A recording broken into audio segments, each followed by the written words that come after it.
Bless Mama! Taga Santo, I love you, anak. Say good morning to your viewers, Papi. Papi Iho, say good morning to your viewers. Say hello, say thank you. Say I love you to your viewers, Bibi Iho, say thank you, anak ko, I love you so much. Ayan po guys, as of now guys, as of this time, wala pa namang customer guys. So, samahan ko muna si Papi dito sa loob ng bahay. So, today is June 9, 2026. Martes po ngayon guys. So, pangalawang araw ng pasukan ng mga estudyante ngayon. So, yung iba kahapon guys, excited na pumapasok. So, sad to see guys, biglang lumindol. So, biglang lumindol sa Mindanao mga palangga. I hope sa mga kababayan natin dyan na maraming blessings. Panahon na ninyo mga palangga nga mutabang mo sa atong mga kaigsuunan nga naapektuhan in town sa lindol doon sa Mindanao mga palangga. Labi na dyo doon sa maraming mga bahay na nawasak. Looy kaistanan mga palangga. So I hope sa mga nakapanood nitong aking vlog ngayong umaga. So, I hope guys nga, kung daghan mo mga blessings na nanubra na mga palangga, so mag-share ta. Mag-share ta sa atong blessings. Kay para malipay po ang Ginoo na mga palangga nga magtanaw nga, nagtinabangay ta. Panahon sa katalagman. So, am I right, Bibi?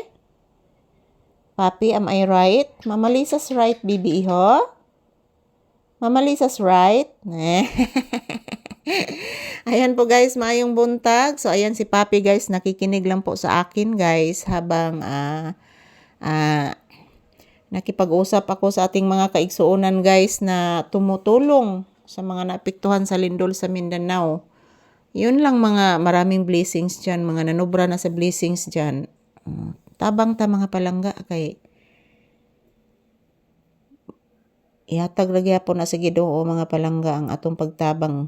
Pilo-piloon panaghata guys. Di lalim ang trauma. Sa trauma lang gaidaan mga palangga. Di jud dalim. Trauma lang gaidaan sa lindol mga palangga. Amo ginang naagian dire guys nga panahon sa pagkuso-kuso gid sa lindol mga palangga. Na banda-banda mi mga palangga. But lang na unsay porma na ko ato guys. Basta nagdali-dali jud ko gawas ato mga palangga. Na banda-banda ko bongbong in town guys.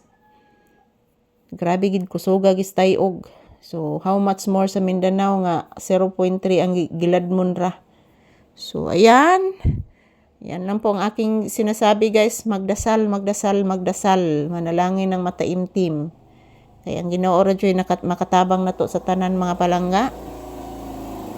Huwag atong Ginoong Hesus maragoy bugtong manluluwas mga palangga sa ato. So, everyday magdasal po tayo palagi. Kasi yung dasal guys is makatulong talaga na dunggon sa Ginoong atong mga pag-ampo mga palangga. So ayan, good morning. June 9, 2026 ngayon. So ito pong aking update ni Papi ngayong umaga guys. Maraming salamat po sa inyong lahat. To all my viewers and subscribers, thank you. Yan po. Magsasaing na po ako ngayon ng kanin guys at palalabasin ko si Papi after nito. Thank you for watching everyone.